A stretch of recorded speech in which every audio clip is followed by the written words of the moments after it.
After 13 years of grinding away without a break, I finally managed to buy my own house. But instead of celebrating, my family acted like it wasn't really mine, claiming the house belonged to them because they'd once paid for my summer camp.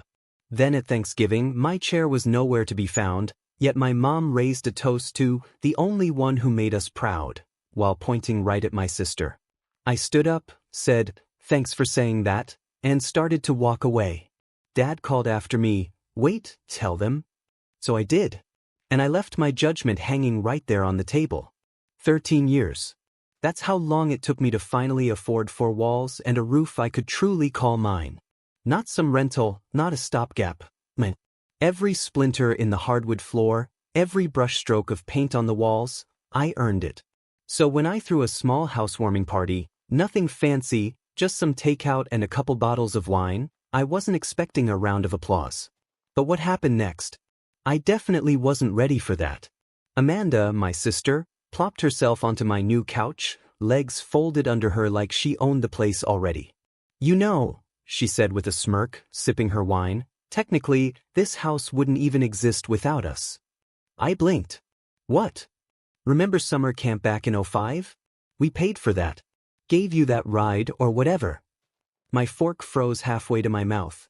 "You mean that $300 week-long camp where I got poison ivy and learned to make a birdhouse?"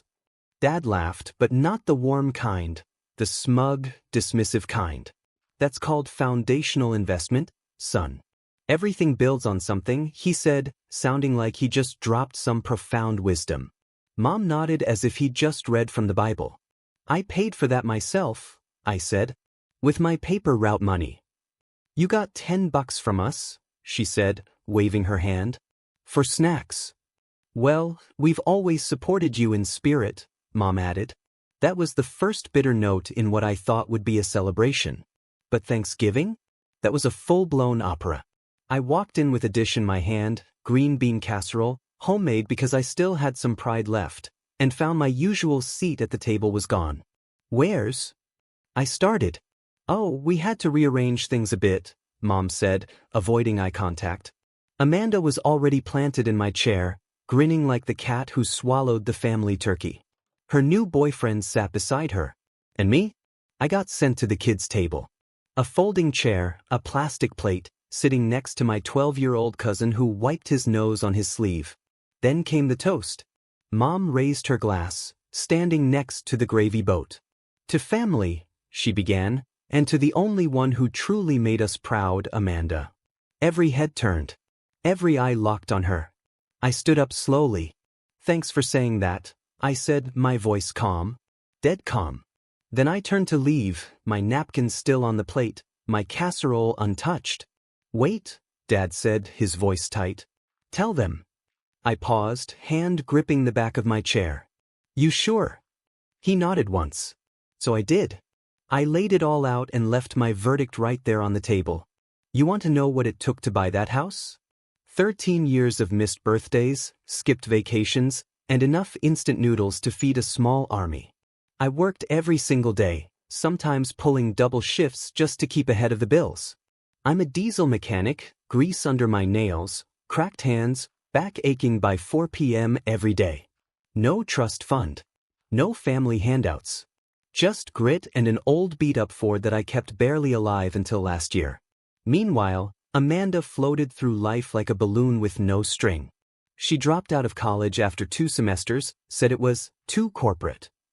Then it was selling handmade soaps, yoga certifications, and a relationship blog that went nowhere. Every time she stumbled, guess who got the call? "Big bro, can you spot my rent this month? Just until I get back on my feet." I covered her rent. I paid her car insurance. I even handled her emergency dental bill when she chipped a tooth eating popcorn at the movies. My parents, my loving parents, never once asked if I could afford it. It was just expected.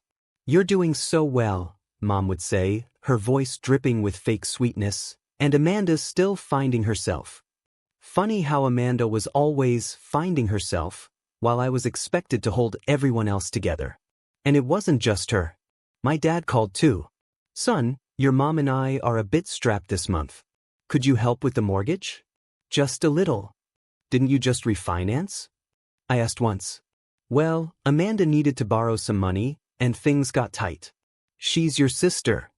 I never said what I wanted to. I never said, she's your daughter too. By year 11 of working nonstop, I'd almost saved enough for a down payment. I was living in a rundown one-bedroom apartment with a radiator that screamed all winter long. But I had a spreadsheet taped to my fridge with every single cent accounted for. I cut streaming services. I sold my guitar. Whatever it took. Then Amanda showed up at my door, sobbing.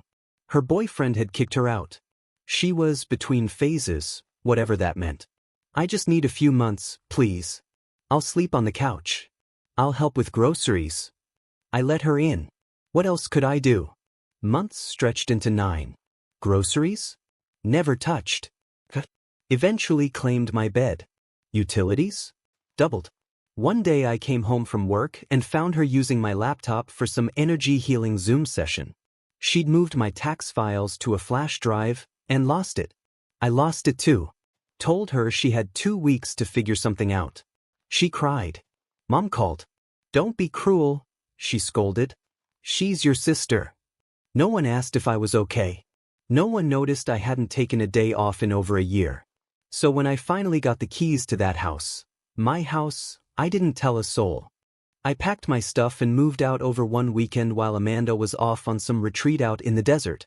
Those next 3 months were the best I'd had in years. Quiet, peaceful, a place that didn't reek of incense or stress. Then Thanksgiving came back around. After the toast, the chair switch, the jab about summer camp and foundational investments, I started to see what I'd been refusing to admit for so long. They didn't just take me for granted. They didn't even consider me family. More like a utility bill that gets paid when the pipes break. The Monday after Thanksgiving, my phone rang. Hey, Amanda chirped like nothing had happened.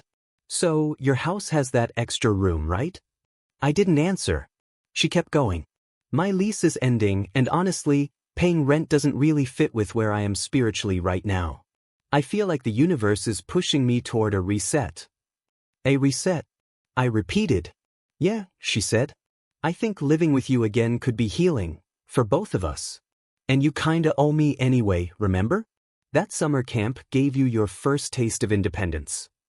I stared at the phone, stunned. I'm sorry, I finally said. Who do you think you're talking to? She hesitated, caught off guard. My brother? You're talking to the guy who paid your rent 5 times over, who bailed out your failed yoga business, who put his own dreams on hold so you could play at finding yourself. And now you want what? A free room because Mercury is in retrograde. Mom said I'd understand. That stopped me cold. Wait, she knew you were going to call? I asked. Amanda laughed. Yeah, we talked about it. They think it's a great idea. They even said they'd help with utilities if that's what you're worried about. My hands started shaking. So you all decided what to do with my house, I said. Without me. There was a pause. Don't be dramatic, Amanda said. I hung up. An hour later, Mom called.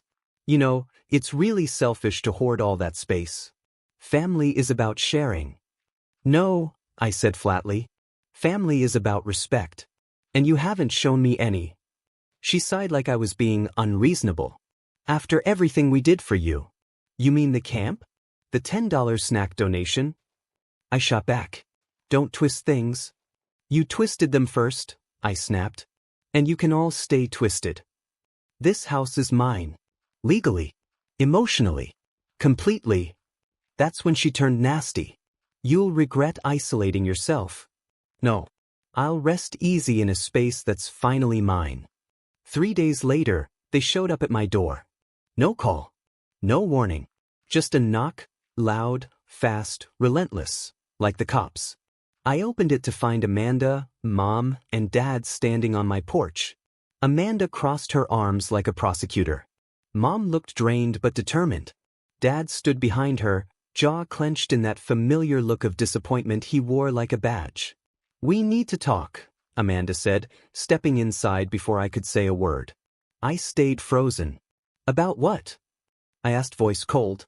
Mom pushed past me too. Enough of this. We're your family. Dad followed, mumbling something about stubbornness. They made themselves at home in my living room, like it still belonged to them. Amanda spun around. You embarrassed us at Thanksgiving. By existing? I asked. By walking out like a child, she snapped. And then hanging up on me like I'm some scam caller. What's your problem? I stepped forward. My problem, I said, is that none of you understand boundaries or gratitude. Oh, please, Amanda rolled her eyes. You're acting like a martyr just because you finally bought a house after over a decade as a mechanic. Mom gasped. Amanda? Let him talk, I said, locking eyes with her. Let's hear what you really think. She smirked. I think you've let a little drywall and a mortgage go to your head. You've got a decent job and a small house, and suddenly you think you're Elon Musk.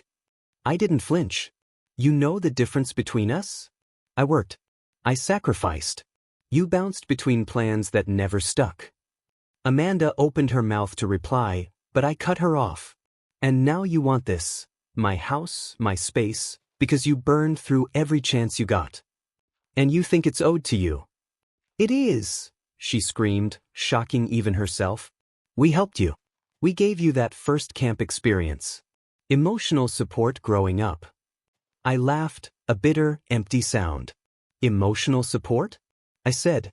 Like when you crashed my car and blamed me?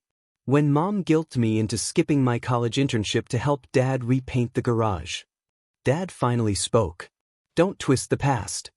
Oh, you mean the past where I worked 2 jobs at 19 while Amanda recalibrated her energy in Arizona on my dime? That past. I shot back. Mom tightened her lips. You always throw money in our faces. Because you keep pretending none of it happened, I yelled. You treat me like the helper, never the human. Amanda stood up. We're not here to fight. We want to find a solution. You're being selfish. That was it.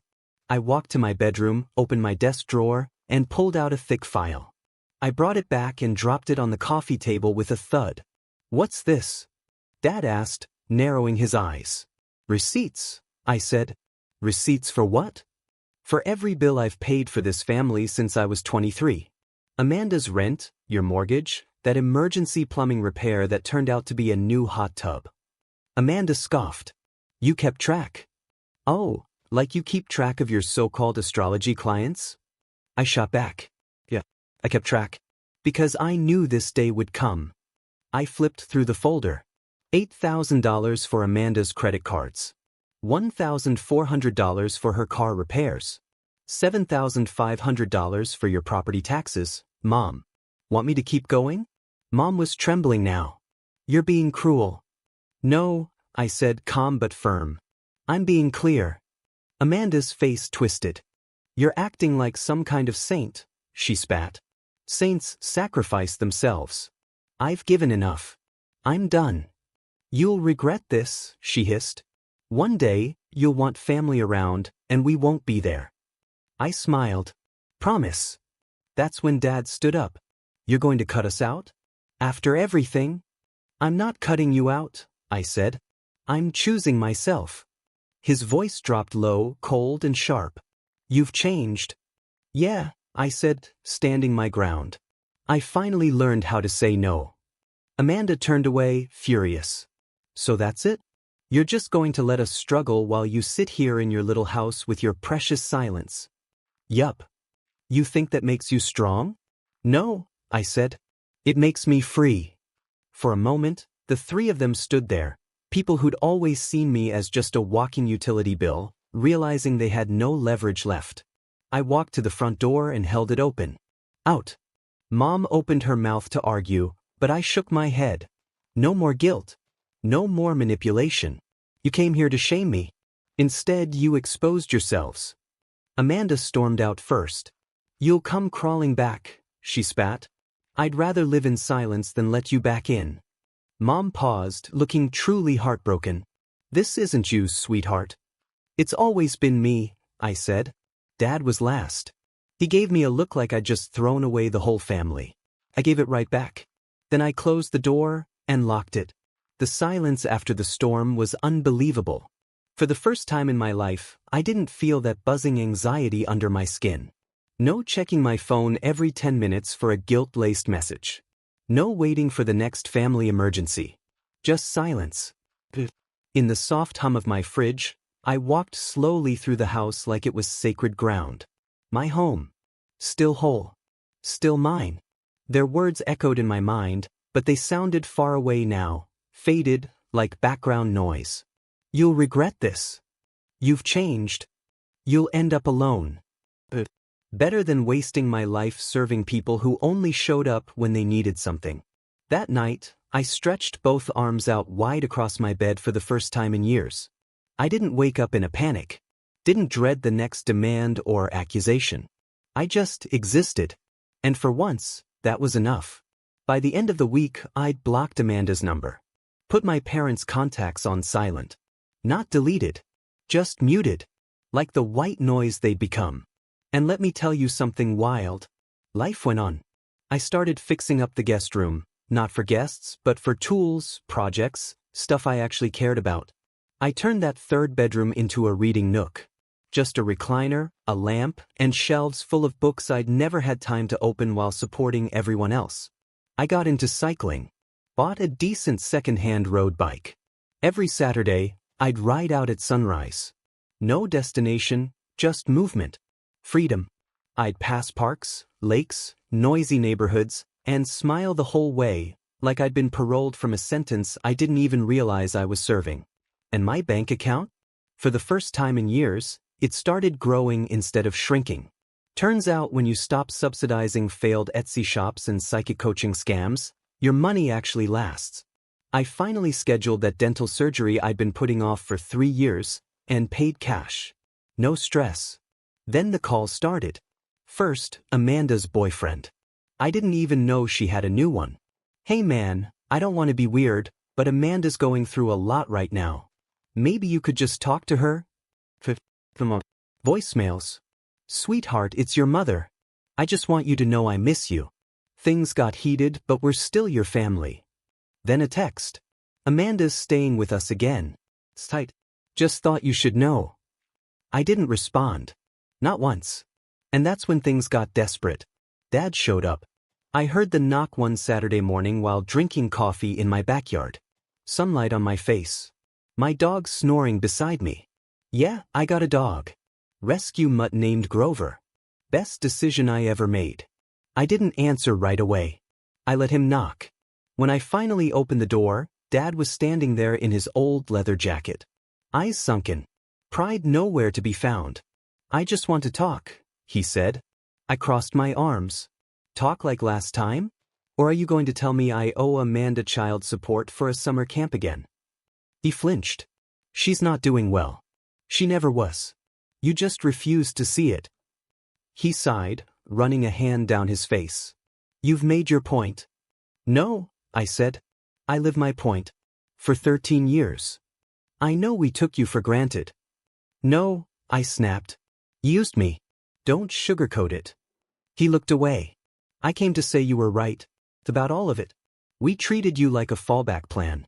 I'm not proud. I studied his face. This wasn't the smug man from Thanksgiving. This was someone who'd lost control of the story. And didn't know how to spin it anymore. You didn't just treat me like a fallback, I said. You made me feel invisible. When I was useful, you clapped. When I said no, you shamed me. That's not family. That's exploitation. He nodded slowly. I just want you to know, I'm proud of you. Too late. He swallowed hard. Can I tell your mom you're okay? I'm great, I said. But don't expect to hear from me. He nodded. I closed the door before he could say more. This time, no guilt. Later that week, an unexpected email arrived. Subject: Thank you. It was from Sarah, Amanda's old best friend. We hadn't talked in years. Hey, you probably don't remember me, but I just wanted to say thank you. Amanda used to treat me like her unpaid therapist. She'd complain about how you owed her everything. She never saw how selfish she was. But I did. Seeing you stand up for yourself inspired me to cut ties too. For the first time, I feel sane. Just wanted you to know someone saw it. I stared at that message for a long time. Someone saw it. Someone finally saw it. I took a deep breath. Then I opened my fridge. There was a leftover slice of Thanksgiving pie, untouched, still in its box. I sat down. Took a bite. Alone. And absolutely victorious. It's been 6 months. 6 months since I said no. 6 months since I stopped bleeding myself dry for people who never even offered a bandage. And guess what? No one died.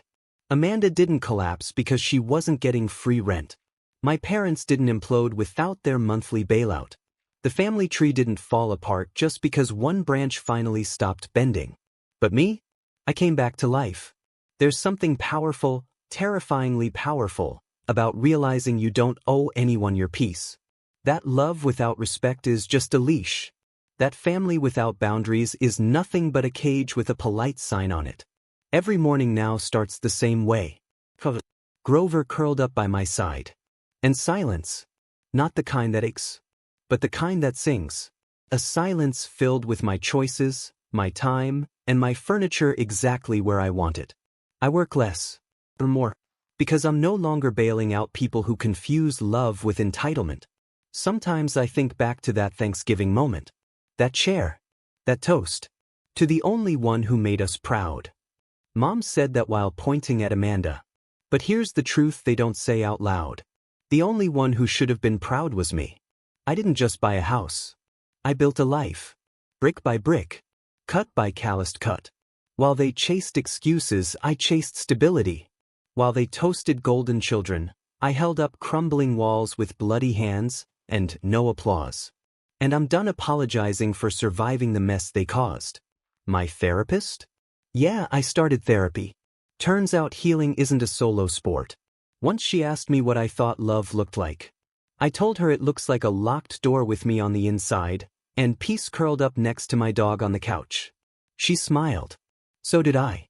I haven't spoken to Amanda since that last voicemail she left. The one where she cried. Said she missed me. Said she didn't mean any of it. I didn't respond. Not because I hate her, but because I finally love myself enough not to answer. You see, the biggest lie families like mine tell is this. We did our best. They did what was easiest. I did my best.